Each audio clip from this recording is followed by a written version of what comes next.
Hello everybody. I'm going to do the typical give everyone a few minutes to hop on.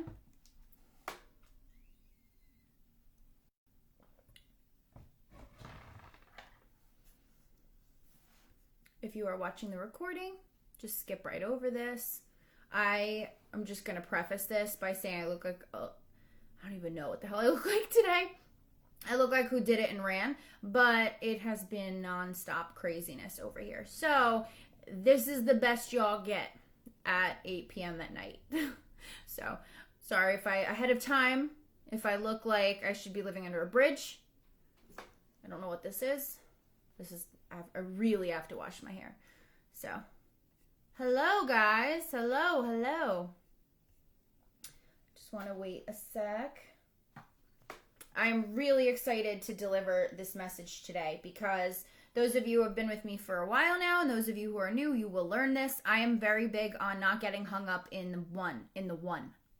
The one time, the one moment, the one day, the one meal.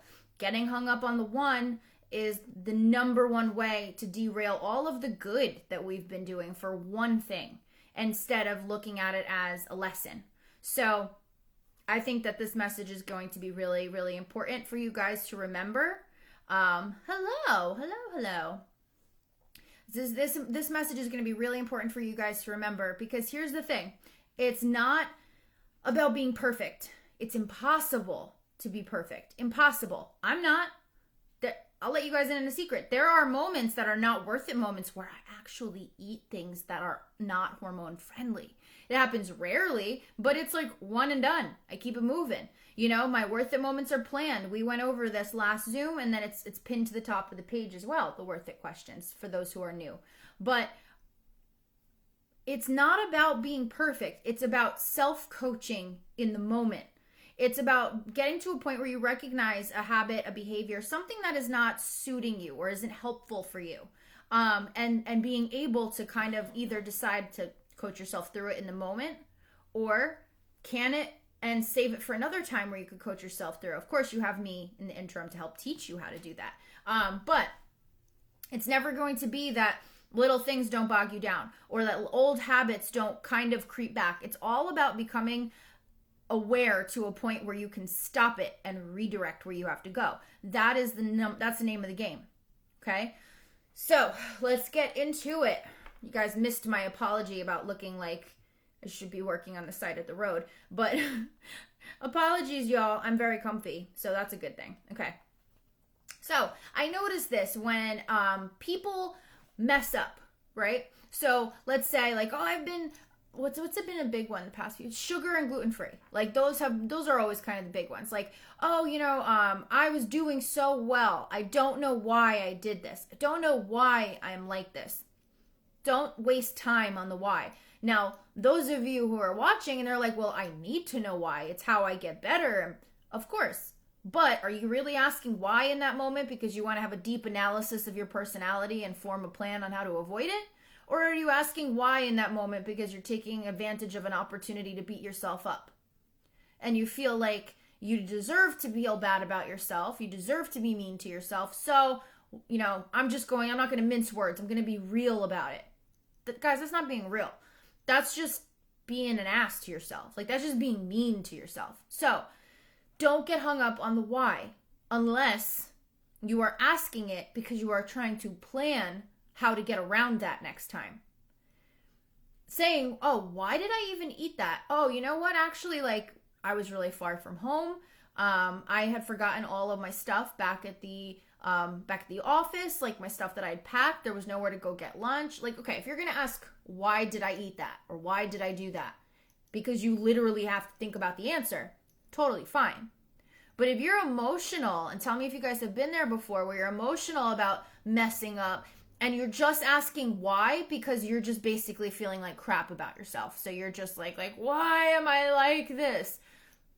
It's not helpful. It doesn't help you any. It doesn't help anything. So don't get hung up on it.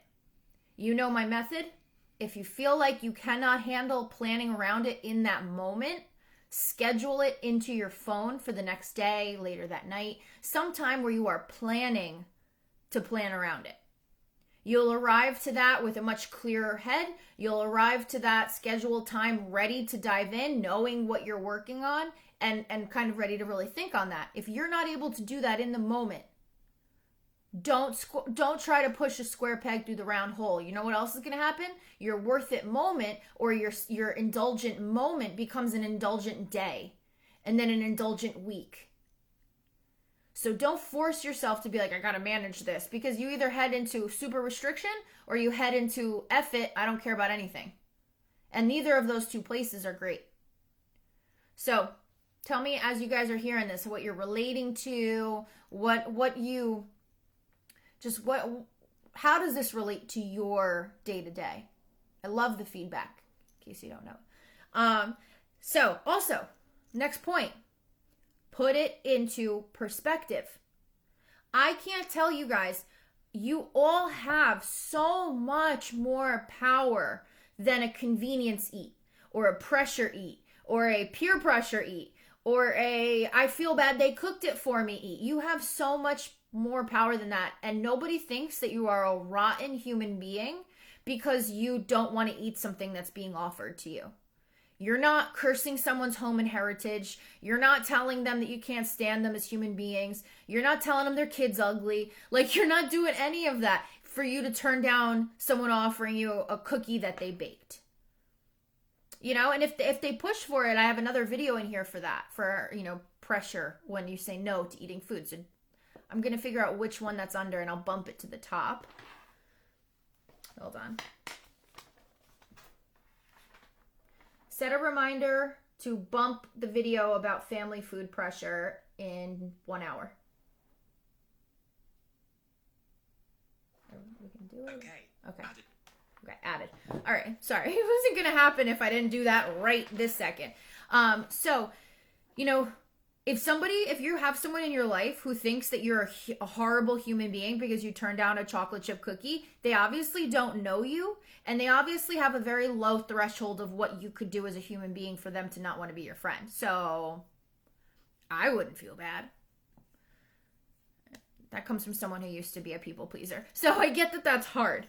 But put it into perspective, okay? You have the power over that. It's not, I want you to hear this. It's not that you're never going to eat these things again. It's that you get to choose when you eat them. And we are working on the choice being to focus on yourself and your goals and your future, the body you want, the body you envision, the feeling that you feel, that you envision feeling when you get out of bed in the morning that you're not feeling now, all of that. I want you to, in the moment, put that into perspective.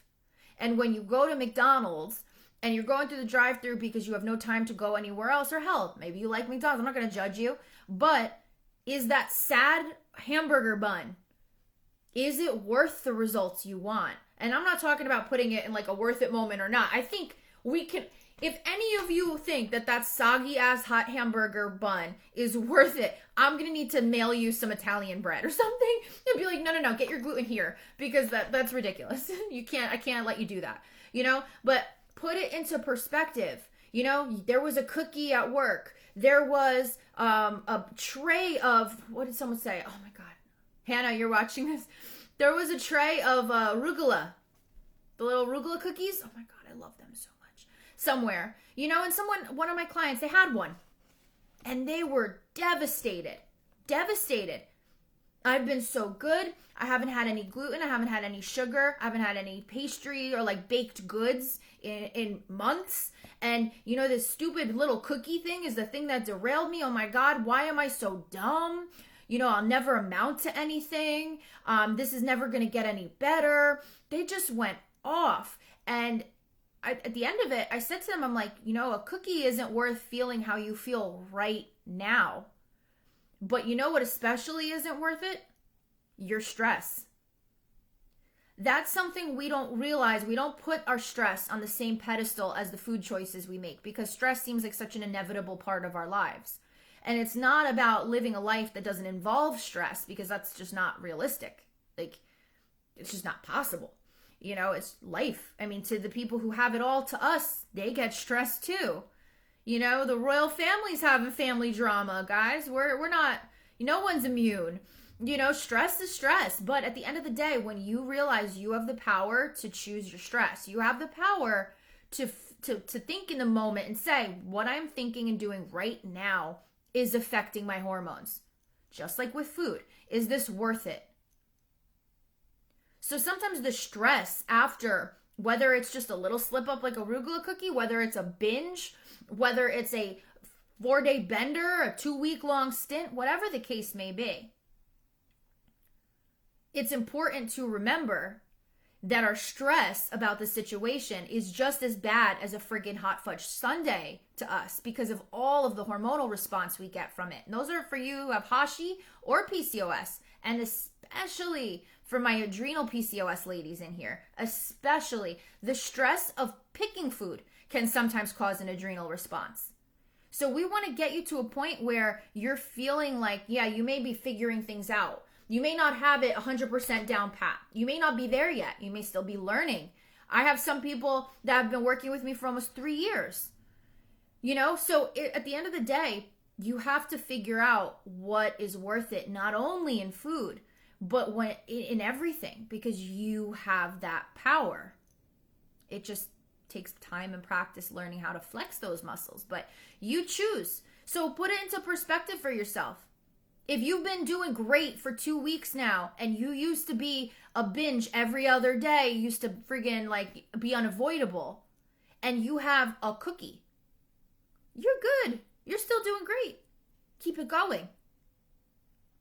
So many people are like, how do you get to an intuitive place? How do you get to the point where food doesn't bother you if you can't have it? How do you not crave things? And the fact is I do, but I understand that there is a time and a place, and I've gotten very used to, because the only difference between you guys and me is time.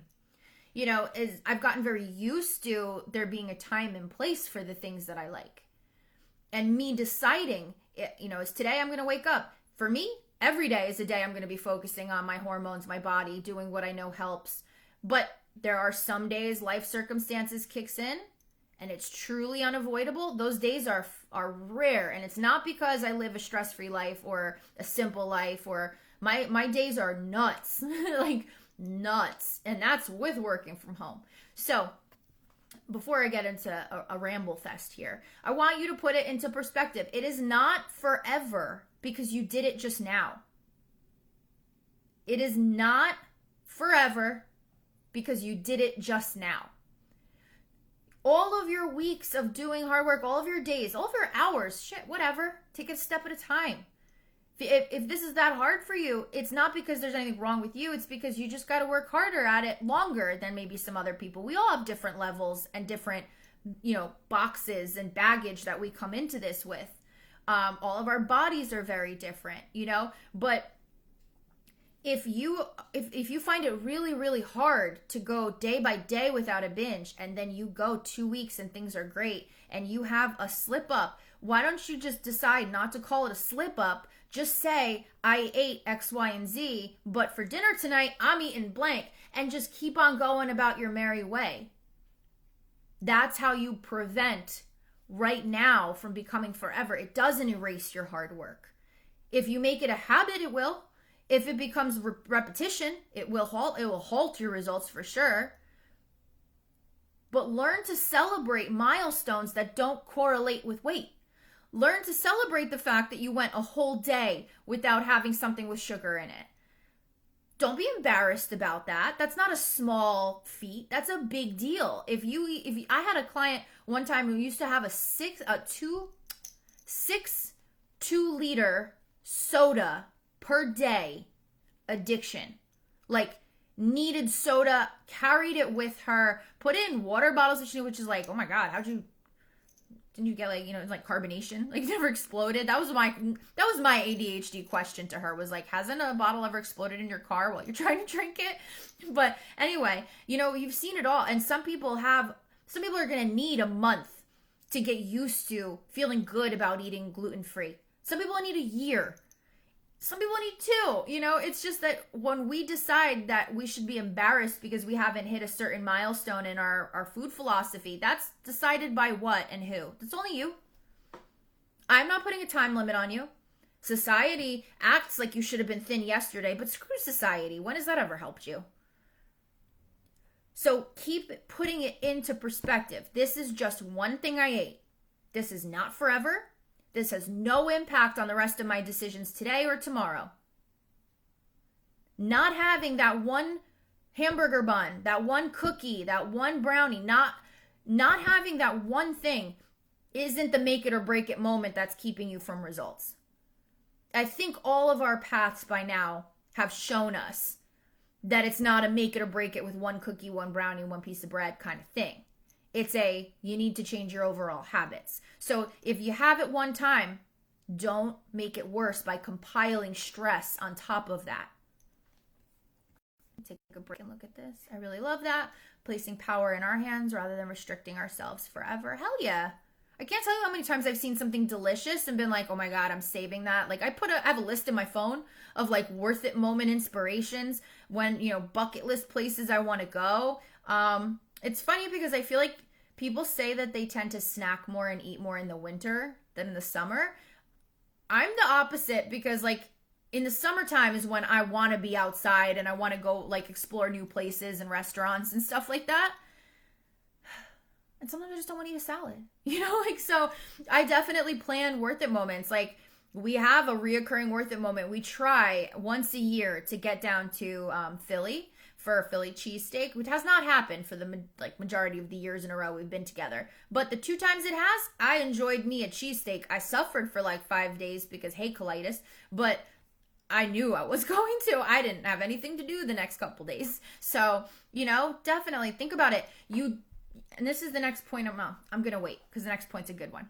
Okay. My weakness, preach. Yes. I love that you guys like this. Also, finding replacements that won't throw you off 100%.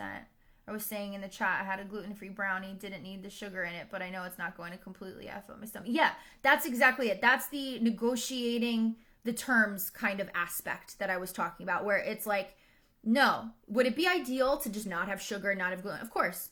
But what's kind of like the lesser of two evils? Like what, if it's got to be this, what makes it a better choice? And you guys know my thoughts on this, that gluten-free is king. So, oh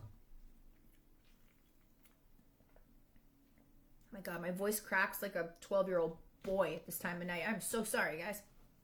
So, this is another thing I want you guys to remember here, okay? Oh, I like to keep the comments coming in. Yes, Brittany, worth it moments are awesome. At least to put into perspective for you, to say like, no, I'm in charge of this food choice. It's not worth it. Screw it. It's not that great, But I want you guys to remember this. You do not, if you, let's say you're given the opportunity to splurge on something that was not a worth it moment, and there is a lot extra, or it's a big piece, or whatever. Don't feel like once you leave that table, you're not allowed to have any more of it. Because what is that going to do? That's going to, one, make you feel like you have to rush to stuff the whole thing down your pie hole and bury the evidence so nobody can tell that you just enjoyed a friggin' donut, God forbid, right? Or you take it home and, you are freaking out about that thing in your fridge and you still end up eating it. So my point to this is, save your stress.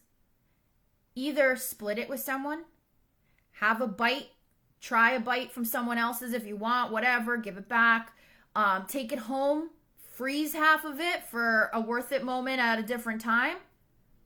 Or I know because I have that bred into me, I have immigrant parents and they grew up like struggling, and like my grandparents grew up in like wartime, so like throwing out food really sucks. But if literally no one's going to eat it and your only thing to eat, the only reason you're going to eat it is because you don't want to throw it out, I think it'll be okay. Toss the thing. If you could donate it, I'd say donate it, but we know that can't happen. So just toss the damn thing, but decide for yourself. And it doesn't have to be no. It just has to be that the fact that you feel like you have this one chance to stuff it, and like you if I'm going to eat it, I got to eat it now. I'm not going to keep it going. Guess what? It's going to keep going. It's going to keep pushing that binge mentality. It's going to keep pushing the I don't deserve that thing mentality. When you can decide for yourself what you do with it, You can decide for yourself how much you eat of it in that sitting. You can even decide for yourself and say, I'm going to eat half now and I'm going to eat half later, but make the decision. Don't let it have so much power that you don't know how to handle it. You can handle yourself in any food situation that you are in. And if you're still having food fear, don't beat yourself up for that. That's why we're here, is to learn and continue getting better at erasing that food fear so that you control your food choices. Okay? So, this is my big tip for, oh my God, did you see my greasy roots? Oh no, good. I didn't duck my head far enough.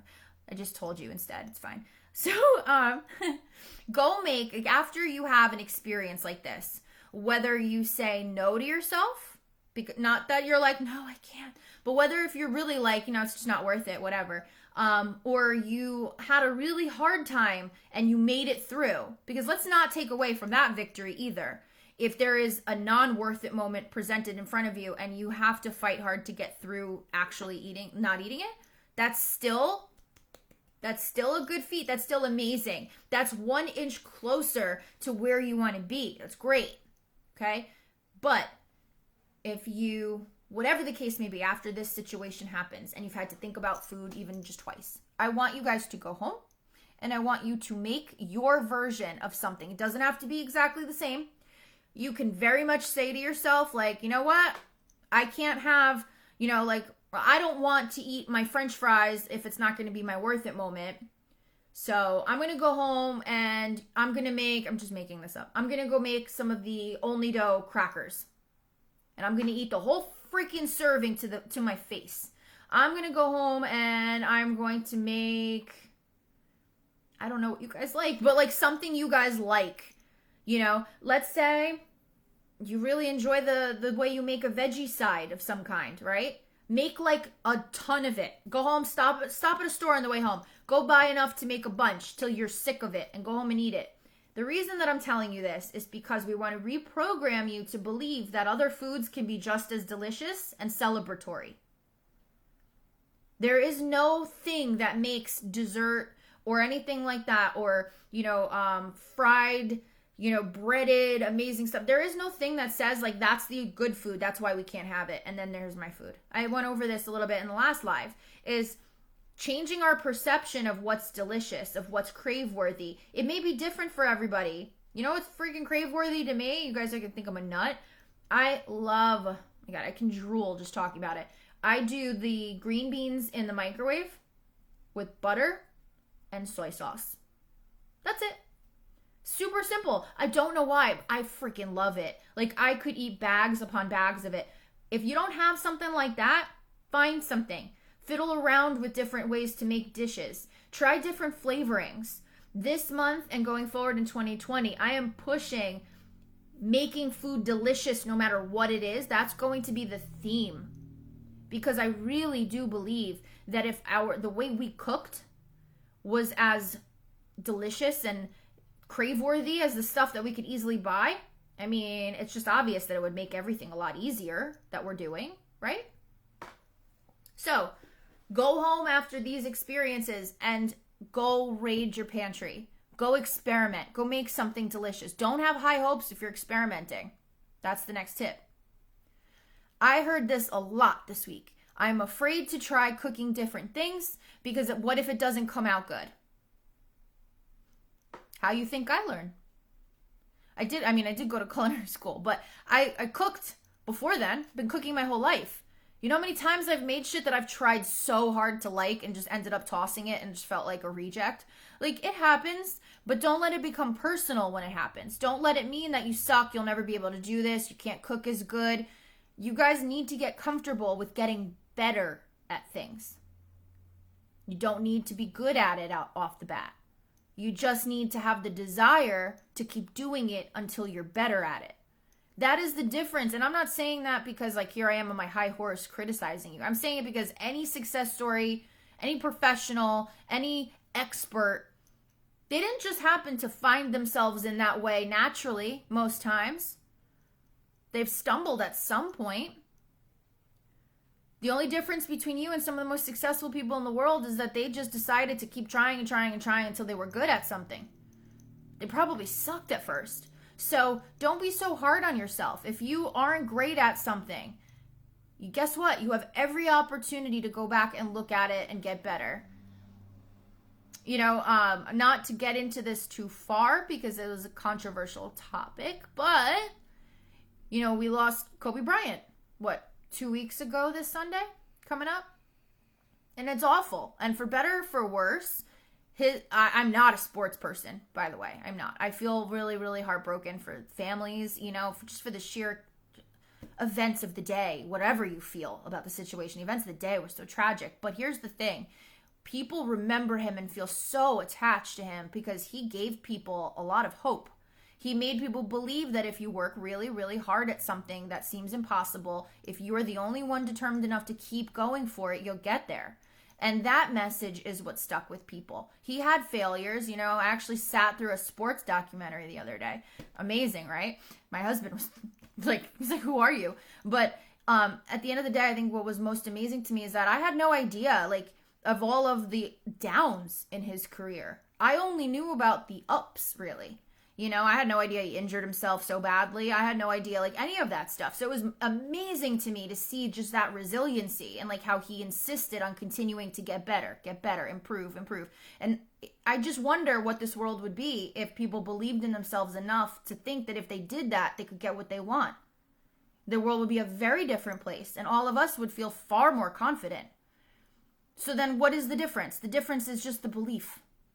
If you start believing that a little bit now, you're going to be better off than you were not believing it. And eventually, that believing it a little bit grows and grows and grows until you know no other way to be. That's the goal that I am hoping for each and every one of you because you freaking deserve it. Okay? So, let's see here. Commentary so far. Needed this so badly today. I'm glad it's helping.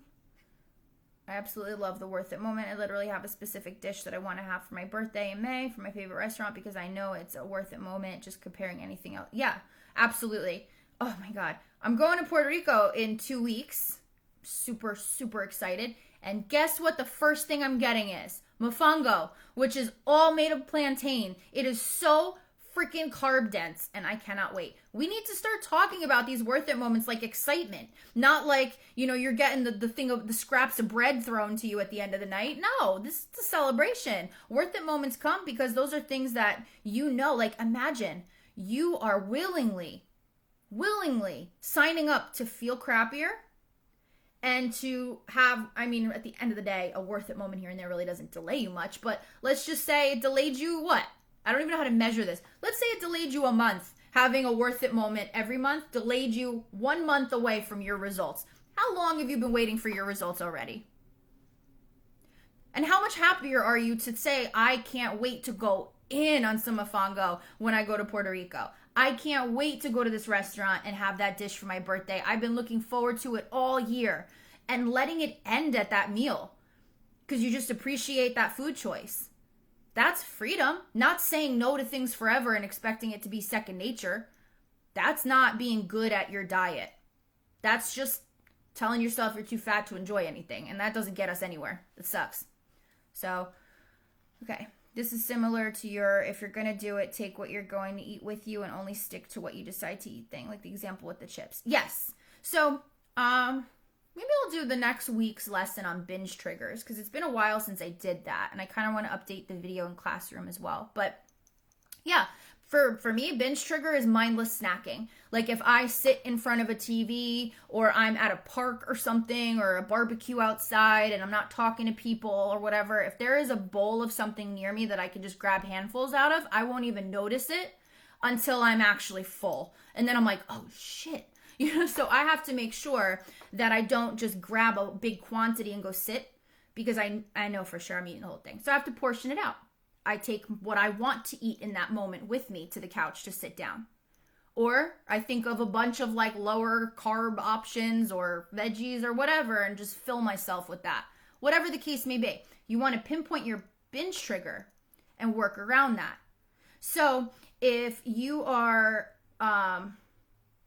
If you know your binge trigger is feeling the scarcity of the moment, like, oh my God, I better finish this because once this is done, I can't do this again. Then to avoid that situation, make sure when you order something, if it's like something that you know you might have a hard time with, ask ahead of time if anyone wants to split it with you. Ask if anyone you're with, if they want to take it with them. Ask your significant other, do you want to take this half to work? Or make the decision to eat it at a certain time or toss it. But make your decision. You choose. Don't allow, don't wait for the moment that you're being pushed the most and being tempted the most. Don't use those moments as a gauge for how strong you are. We should never be having that like, oh, how strong I am depends on the food I'm eating. Food should be enjoyed. So by you deciding and learning to control that, it helps you enjoy that moment. The lesson I learned this week with the take the amazing brownies home and freeze them for when I decided to eat them. I think the idea that I have for them when it's worth it and I'm not missing the opportunity to have them helped so much. Yes. Girl, you could put that with some ice cream. Oh my God, you can make a caramel sauce so it's not like so much sugar, but put it on the brownie with regular ice cream. You now get to plan and look forward to it. Awesome job. Buy an air fryer. I made the wings in it yesterday. Oh my God. I think my problem with the air fryer was we overstuffed it. So, because I'm like impatient. I'm like, I don't want to do this in batches. And then everything would come out soggy. And then we forgot to clean it one day and left it closed for like months. And we threw the whole air fryer out. How awful is that, guys? I didn't want to clean it. I don't know what was living in there. 6 months of just meat grease and grizzle. So that's my take on air fryer. I want another one though. Verbiage and mindset change. Yes. Is that the video? Oh, you're the best. Okay, I'm going to look for that. You miss 100% of the shots you don't take. Absolutely. And that goes with this 100%, because if you fail once, let's say you eat a donut and it's not a worth it moment and you catch yourself, you can either 100% fail by giving up, or you can say, I ate a donut, and you can keep it going. And guess what? Nobody needs to know that you ate the donut. I mean, granted, I'm happy that you share it with me because I am here to help you through these things. But I'm saying, it's not like you wear a sign on you the rest of the day, like, I ate a donut today. Like, nobody knows. So why are we imposing this, like, punishment on ourselves that lasts for days? Plot twist, learn from it, plan around it if you can, keep it moving. Speaking of dishes, does lemon dry out chicken? I made lemon butter chicken 3 times, and I'm starting to think the lemon juice dries it out in a slow cooker. So for drying it out, it's definitely the timing. It might be that your pressure cooker, like the temp is off, because all cooking appliances have variations in their heat settings and their temperatures, even if it says a certain thing. So it might have to be that you kind of like test it out one time to see and just open it.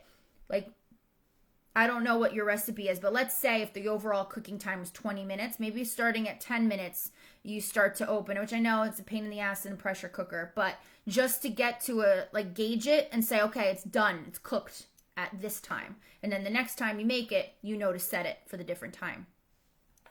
Lemon actually can tenderize chicken.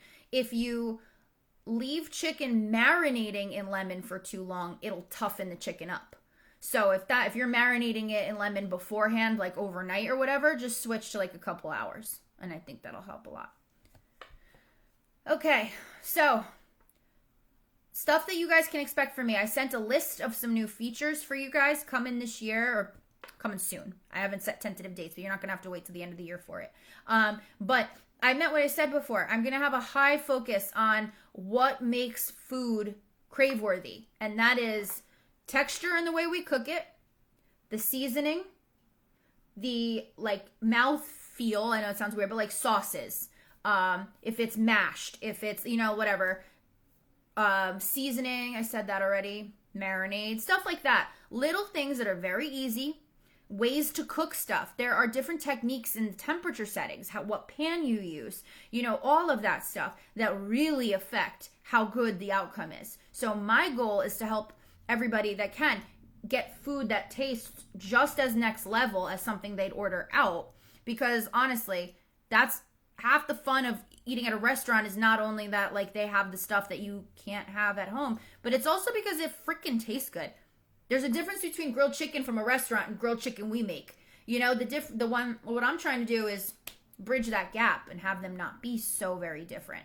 So that is what you guys can look forward to from learning from me. My hope is to finish that. It's going to be an actual book, half cooking book, half my life book. So hopefully look out for that this year. You guys will all get it included, of course. And I'll keep you posted on the updates with that. So I want to know what helped. Oh, slow cooker, you're good. Even easier. What helped the most from this live? What one point at least made you go, in this thing? I want to know. In the meantime,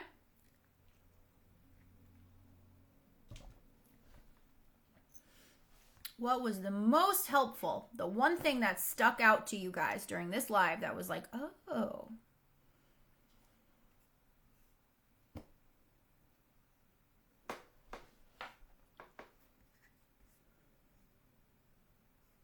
I wish that it gave me like the little dots when people are typing. So while you guys type that, I forgot. It's gone. Oh, if you are in this area, the weather is going to be going through, and by this area I mean New Jersey. What is it? The Northeast area? We're going to be getting crazy weather over the next couple weeks, apparently. I love astrology stuff, but I just don't get it. Like, I suck at it. But one thing I did see, so, retrograde, when I hear that something's in retrograde, I'm like, oh shit, we're in retrograde. Watch out. I have no idea what it means. But apparently, weather-wise, for the next 2 weeks, we're getting crazy weather. So with the ups and downs in temperatures, if you guys are experiencing a lot more digestive issues, brain fog, pain, swelling, joint pain, that kind of stuff, shoot me a text and I'll see if I can give you some remedies. Just wanted to let you know to expect it over the next couple weeks. Gotta love it. Okay. Not stressing about having one slip up. Yeah, it means nothing. It means nothing for a single minute after you're done eating it. Has nothing to do with what just happened. We make that connection. The strength is in my hands, and that strength means true freedom, not the fact that I can have normal food. Yeah, screw that. There's just delicious food out there that's meant to be savored, and we can. We just, if we wait for moments to present themselves where food is in front of us and then it becomes tempting, we're always going to be dodging bullets and putting out fires. When we create that structure for ourselves that, like, you know what, if I'm really craving that in a month, that's my worth it moment, I'm going to go get it. At least, like, it shows us, like, this isn't like quitting cigarettes. It's not, you have one cigarette, you're screwed, back to day one again. You've heard me say that a bunch of times. Don't treat food like that. Try and try and try. Yep. What you said about not letting the right now be forever. Yeah, it's just right now. It means the veil spiritually is thin, so a lot of people have emotional, spiritual. Huh. It's interesting. I get really vivid, not nightmares, but like emotional dreams, like very real situations, but very emotional situations in my dreams whenever it's retrograde. So that's interesting. Your northeast weather is messing up our weather down here. Well, just come up here and bring the heat with you. We can just maybe pretend it'll be Florida up here. Just kidding. I hate the cold. Save me. I like the reminder of worth it moments. I kind of just been giving myself a pass every now and again when it's not really worth it. Yeah, let's not forget that part is it's not a matter of like my worth it moment is that I don't have to think about eating food for my hormones. Stop thinking about eating food for your hormones as such a chore, because when you start to envision it as like, that's amazing. Once I figure out what I can eat as much of it as I want. It also creates a threshold for what's worth it, because something has to be pretty freaking good if it's going to screw up the rest of the stuff I'm doing, because that food's good too. So that soggy McDonald's hamburger bun I used as an example before naturally isn't going to be appealing. Like, you're like, oh hell, I'm not going to eat that. Like, just give me the burger. I'm like going to go home and eat more later. And then next week, maybe you want to go get a sopressata and mozzarella sandwich on crusty Italian bread. Rachel, I'm going to kill you for talking about Italian bread on our last call. I can't wait. I have to pick a worth it day, or a worth it moment where I won't be glued to the toilet, and or if I don't have calls all day the next day. But that is on the list. That got added the day of our call. Crusty Italian bread, for sure. I love you preach that a setback doesn't mean you can't keep going forward and to not feel ashamed for it. Yeah, we continue that one thing. We continue that moment as long as we continue it. The longer you let it linger, the longer it lingers. So if you want that feeling to be like gone, like I just don't want to feel like this anymore, the easiest way is to decide not to feel like that anymore. Is to just understand why you ate it so that you can plan around it for the future. It was 80 yesterday and it will be 30 by Wednesday. Oh my, where do you live? You poor thing. That it's okay to throw food out if no one else is going to eat it, and it means that you won't be shoving the whole thing down your throat. Yeah, we decide, and trust me, I get it. I'm the girl that takes home whatever is left of my meal at a restaurant just because I feel bad leaving it, and then I just leave it in my fridge until it's like rancid and you shouldn't eat it, and then I can justify throwing it out. But yeah, why? So, as much as it sucks, if the portions are huge, then they're huge, you know? American portions are also a lot bigger just by nature. So that's what we're used to. Heat, I wore Uggs yesterday and today. Girl, you wore Uggs yesterday and today, and it's probably like 70 degrees. I don't want to hear it. Seriously, this is the perfect day for this video because normally I would have beaten myself up for that brownie, but today I just accepted that I treated myself. And you did really well. You still picked a gluten-free brownie. Like, that's negotiating the terms. And now you just keep on keeping on. I know it means that I won't eat it again tomorrow, so I'm just moving on and back on track. Yeah. There is no, if we delete the thought that anything throws us off track and we look at it as food choice by food choice, then nothing can derail us, because what food choice you made an hour ago that maybe isn't helpful for hormones, you don't have to make the same choice now. So there is no derailment. Maybe that was just part of the process. Maybe that one brownie was just part of your day's food. And you just keep it moving. And tomorrow's food will include different food, and so on and so on. Keeping it in perspective is really, really big. Texas. I don't know why I assume Texas is just always hot. And I have a bunch of clients in Texas, and I have two who aren't on social media, and one says it's constant heat, and the other one says that it's been really cold lately. And I'm like, I have no idea what the weather is in Texas anymore. I used to always just think it was dry and hot. 43 yesterday and 12 today. I don't like it. I don't know.